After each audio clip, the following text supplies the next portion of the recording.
I'm Colleen. And I'm Kate. Welcome to our CrafterNoon adventures. Good CrafterNoon, everyone. Welcome to today's project. We are going to be making some photo memories on a simple piece of canvas.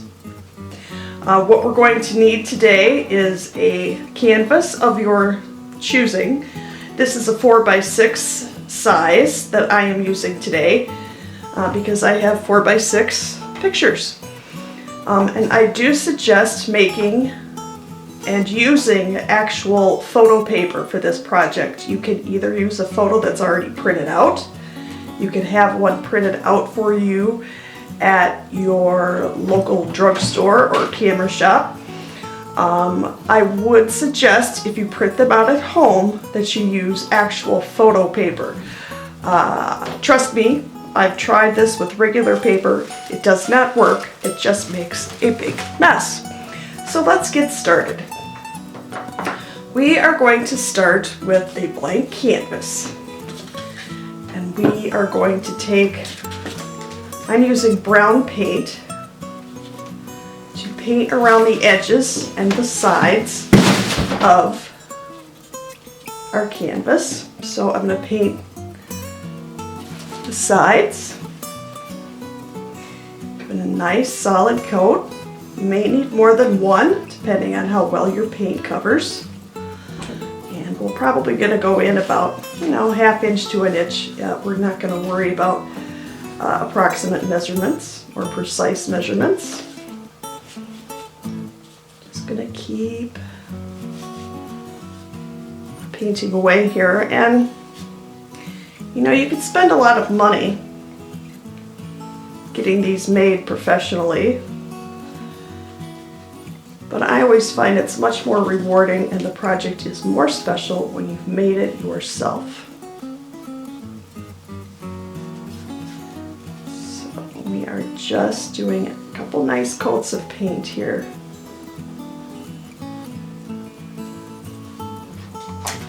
And the last side. So, and you know me, I am not exactly a neat painter.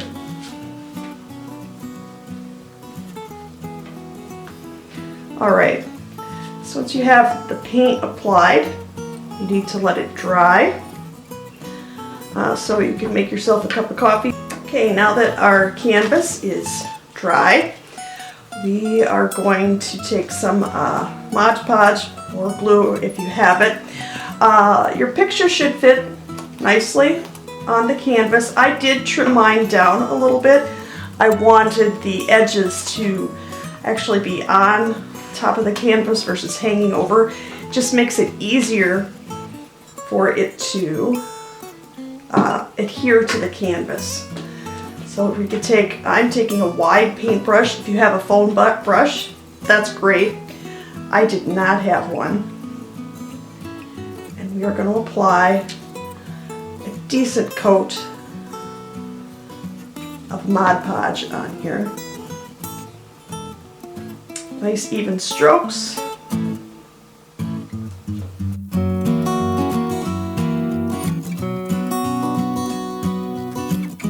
Okay, now that we have the Mod Podge applied, we are going to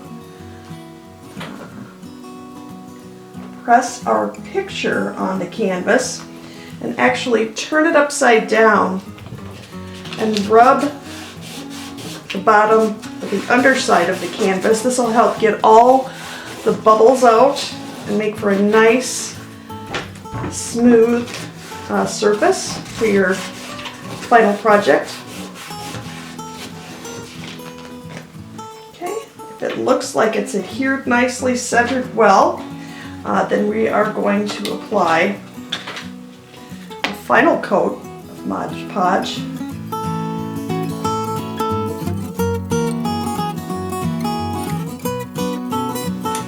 Okay, now that you have it adhered really well, glued in place, don't touch the Mod Podge. You're going to put fingerprints on it and it's going to be a disaster. Trust me, I've done that as well. You don't want to do that. So now you can either let it dry on its own or get a hair dryer, which is what I'm going to do.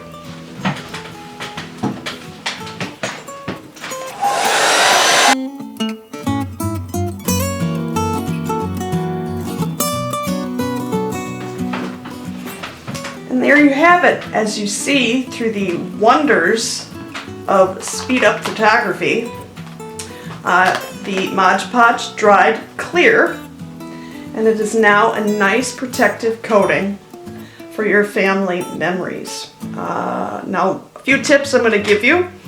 Once again, use real photo paper. Don't use just normal printer paper. That just shreds and makes a gooey mess and shows wrinkles. It's horrible. I suggest trimming up your painting, or not your painting, but your photo a little bit so it sits nicely within the top of the canvas. I would also suggest using something clean when you flip your painting over to spread it out. I got some little specks of paint on my photo, but I think it looks okay because it's sort of that aged look. And don't touch the Mod Podge on top until it's dry. You don't want any fingerprints. I hope you enjoyed today's project and keeping those memories alive during these times. Thanks for joining us. Have a great day. We hope you enjoyed today's craft. Most projects we demonstrate can be made in under an hour and require a few basic tools or supplies. Have questions or suggestions for future videos? Use the comment section below and we'll add it to our list. Thanks for watching, and remember the Makerspace mantra. The only limit is your imagination.